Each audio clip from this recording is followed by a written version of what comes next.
Hello and welcome to the preview show. We've got plenty to talk about today. Sunderland played 2 games since our last show, Accrington and Stanley on Saturday and then Rotherham on Tuesday night. We're also going to preview the Bolton game on Saturday and then Sheffield United midweek. I am joined by Rory Fallow from Wise Men Say and Rover Report. Oh, thanks for inviting us. Yeah, nice to have a fan on. It's your first fan on the preview show. What an honour. I feel like, are you going to make us like do an initiation song or something like that, like players have No, to you do? should do, mate.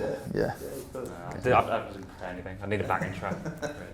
We've also got Danny Collins, former Sunderland captain, who was brief. Yeah. Before, Yeah, Still nice got to be that back on. I have, yeah. We'll start with the Rotherham game though. Mark Whitnall scored the opening goal after 30, I think it's the quickest goal to be scored by Sunderland at this time, like 33 or 34 seconds. But he looked impressive and it was great to see him get a goal. It was, yeah, as you say, it was a good start to the game. Good to get the noses in front early on. 35 seconds on the clock or whatever it was along those lines, and just settle the lads down really. I think after that, for sort of 20-25 minutes, they were comfortable. Rotherham didn't have too much of the ball in Sunderland's half, and it looked like Sunderland perhaps go on, create a few more chances and go on to win the game comfortably. Obviously the turning point I feel was probably McGeady missing the penalty, which spurred Rotherham on to come into the game. And back to the goal though, Ali Mostert with that brilliant pass. I mean, we're going to talk about that. I imagine he's been playing that one back all week. Defensive splitting pass, Ball playing defender. But all those balls over the top or simple balls forward in that first sort of up until the penalty, like you're saying, Danny, they were just causing Rotherham so many problems. They looked so uncomfortable with. I think that's credit to the movement of McNulty and the way Gooch was moving, and sort of 09 as well. Actually, the way we were pressing was excellent in that sort of opening 35 minutes. Like I said, Rotherham looked quite dodgy, but I think that's because of what we were doing. Just made them look really uncomfortable through nice incisive movement. It was great to see us playing that press as well, but just a shame we couldn't really keep it up for the remainder of the game after that. Yeah, the first half an hour, I think it's fair to say that was probably our best 30 minutes of the season. Really? I would say so. Yeah, I thought obviously at the Wimbledon game a couple of weeks ago, they had a lot of pressure for the majority of the game in that one. I thought they were comfortable, whereas the other night, as you say, although they had a good half an hour, McGeady, 1 or 2 half chances where he's cut in. I just felt after that, they sort of died out of it in the second half. Didn't offer too much other than Wyke's effort late on to win the game. But while you was at 1-0, there's always a chance the opposition are going to get back into the game, and unfortunately that's what happened. But as you mentioned, when they won the free kick in 15 seconds, and I'm sat up in the stand and I'm thinking, there's a ball on here over the top. They had quite a high line, and you could see McNulty playing on the shoulder of the defender, and just drop a ball, and great ball from Ozturk just to drop it in there for him. Do you think Rotherham are going to be a team competing at the top of the table? Do you see enough of them to say that they're going to be a side that will be, looking playoffs top 2 coming the end of the season? I didn't think they looked that. I was expecting more from them, I'll put it that way. They look very physical, very strong. Just looking at the actual makeup of their side, they reminded us quite a bit of Barnsley. All lads who were like above 6'2", pretty much, really strong. But like I was saying before about the defence, looking really shaky, and they started to cause us problems really through, I think, more Sunderland's own doing. Yeah. If you look at the goal, the way McLaughlin was out of position to give the space, got a bit of luck as well, the way it sort of ricocheted back off Dobson, I think, because Willis just couldn't get his body shape right to clear it. So I wasn't that impressed. Like I say, I was for a relegated side that's just been relegated from the Championship, I was expecting a bit more from them. And Willis and Ozturk, I think they built a good partnership together, but they haven't got that clean sheet yet, which I think has probably been unfair for their performances this season. But do you think it's a matter of time with them two together that they will start getting blanking the opposition? Yeah, I think so. Yeah, I think I watched the majority of the games now, and they've looked quite steady and solid together for the majority of the games. And as I say, as a defender, you want clean sheets, so it'll be killing them. I think they're coming off the pitch, playing well for 80-90 minutes, but the opposition are getting that 1 or 2 chances a game where they're putting it away in back of the net, and it was the same the other night really. Rotherham didn't create too many good chances, did they? But they get that 1 second half and put it away, and then them boys are coming off at the back thinking, here we go again. But from what I've seen, they've looked fairly solid together. Perhaps, as you mentioned the other night there, Rotherham, a physical side, dominated them a bit in the air. I don't think they won enough first contacts aerially. Yeah. But that's going to happen in lower leagues. Leagues 1, League 2. There's a lot of balls coming forward, some big lads, and I think looking at Ozturk, he does sort of look like he likes that side of the game, the physical side of it as well. And having Willis alongside him, looks like he's reading the game well. You know, he's getting into positions early and he's cutting out the danger to go alongside him. So I think they are complementing each other quite well. Obviously, Joe Lynch should just come in, so he'll be looking to get his fitness up and to push for the starting place as well. We mentioned the penalty miss a little bit before, but McGeady did have another chance as well where their keeper pulled off a phenomenal save. It was a long-range effort that he somehow clawed out the top corner. I think for McGeady that was probably the most frustrating game playing for Sunderland. His penalty was, I mean, I think he'll admit was disappointing. Yeah, it was like he was almost like overthinking things, overcomplicating them a little bit, and the more the game went on, the more that kept happening for him. That's why I was quite surprised he took the penalty as well, because obviously Lyndon Gooch has never missed a penalty for us and takes a really good penalty as well. Obviously, I guess McGeady was thinking, I need to put a stamp on this because things aren't quite going for us so far. But it was a frustrating night for him, but I guess given what McGeady's capable of producing, he can have that type of game, and on another day, that one where he tried to bend it in the top corner could easily go in. That's why I've got him on the pitch. So you can forgive him having a bit of a bad day at the office, because he could easily win us the game on Saturday against Bolton. He's the type of player, isn't he? The type of character who will take that negative and spin it into a positive and make sure that on Saturday he's the match winner.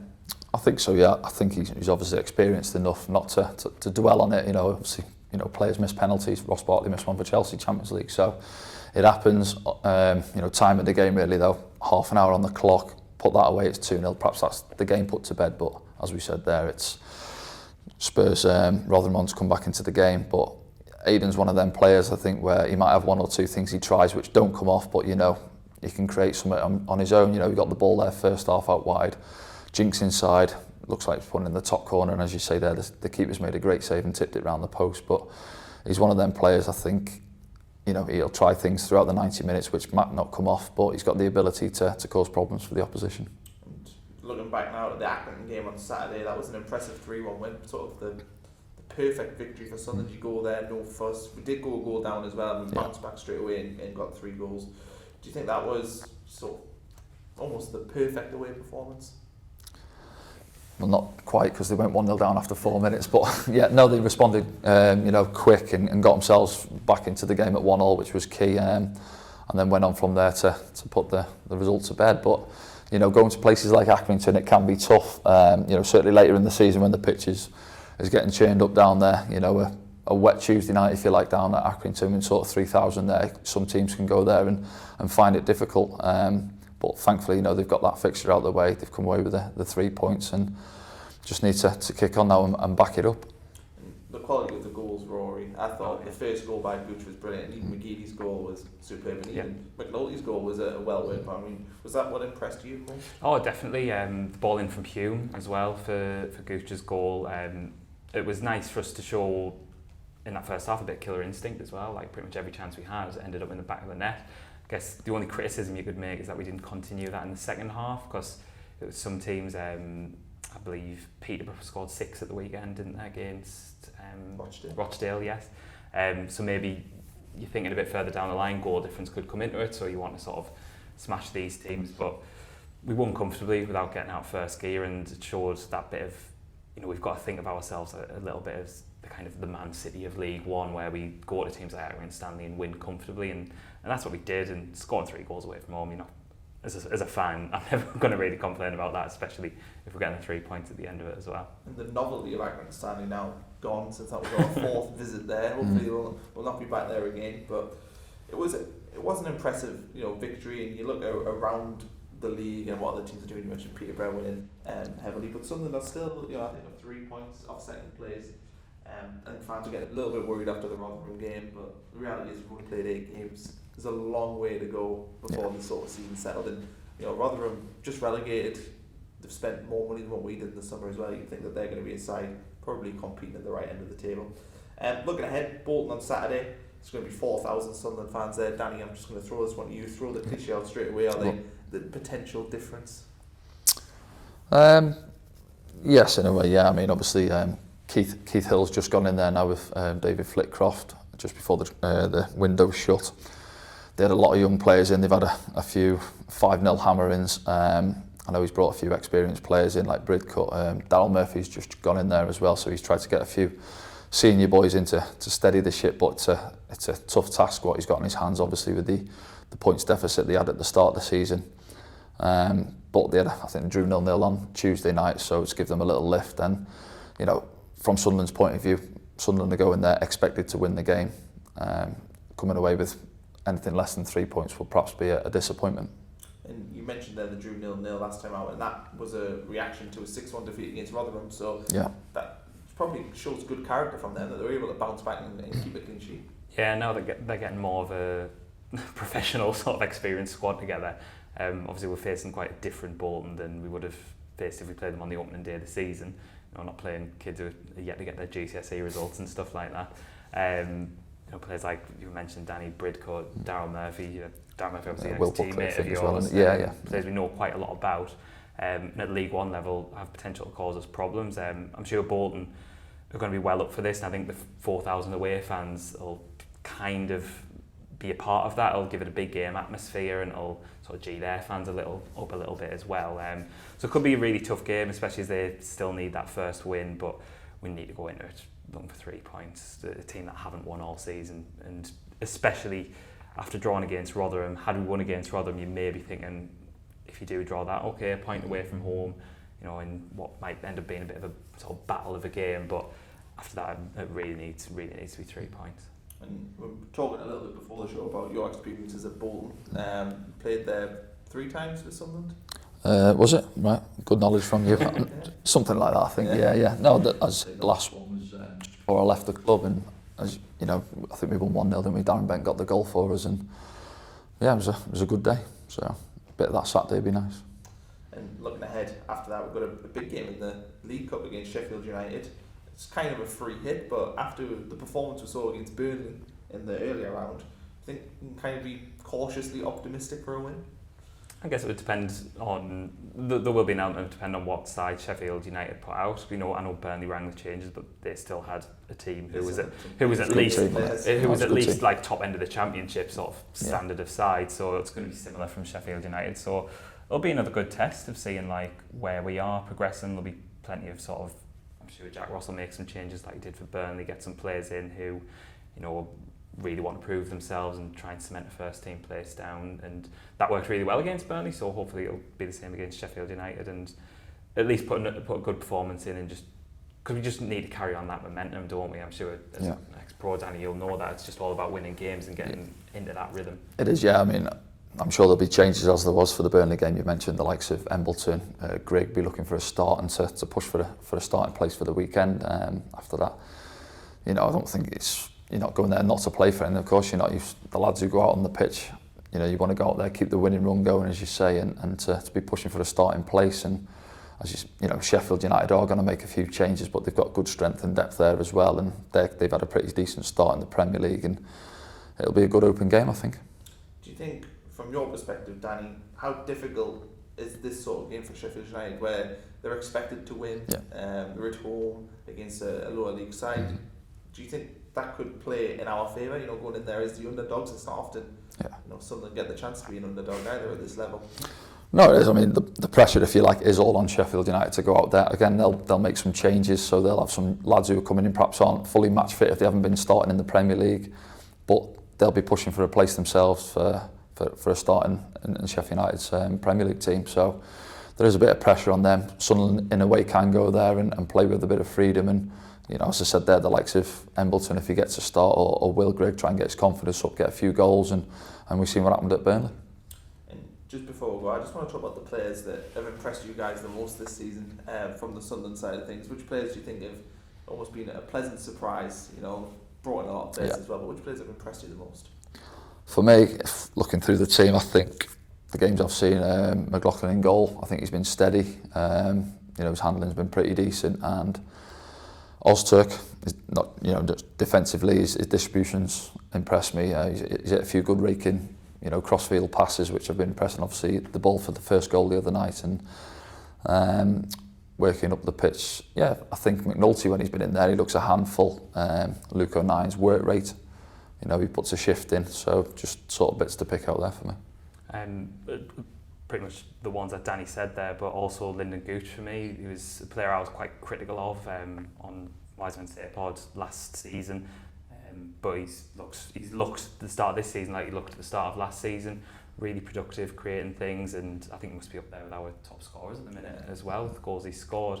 And out of the new signings, McNulty, really impressive. Obviously had a good record at League Two with Coventry, didn't quite work out for him at Reading in the Championship, so wasn't too sure what to make of him coming in, but he's looked really stellar since coming in, and obviously I know he didn't start on Tuesday, came off the bench, didn't really have an impact, but it's great to see Chris Maguire being an influence going forward, that hat-trick against Wimbledon, and just how much he loves the big playing in front of the big crowd, doesn't he? He's a real sort of like cult fan favourite, Maguire, so it's when he's in the mood and he's got that swagger going on, it's always really good to watch.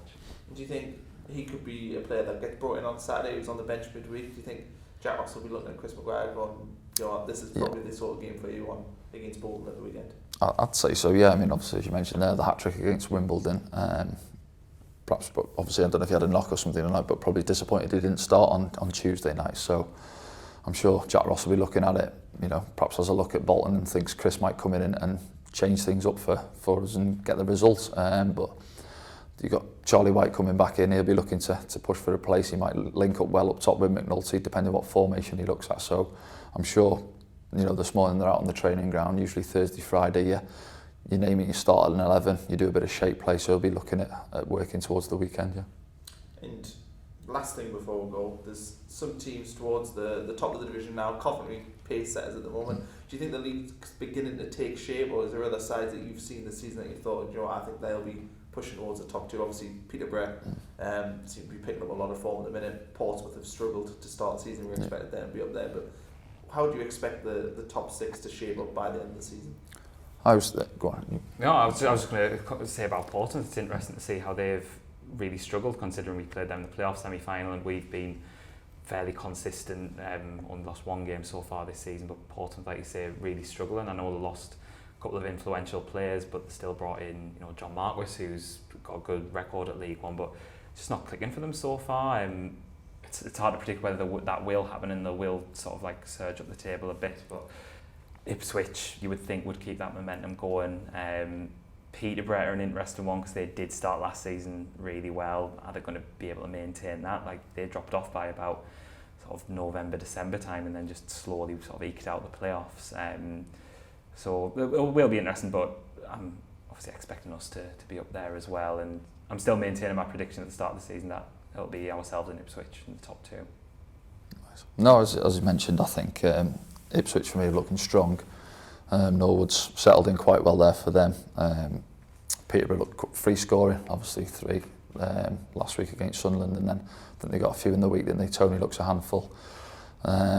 Maddison, Dembele, they've got some good players who can turn a game there as well, so they'll be up there as well. And obviously, you know, Sunderland, I think I mentioned start of the season, I thought 4th for Sunderland this year.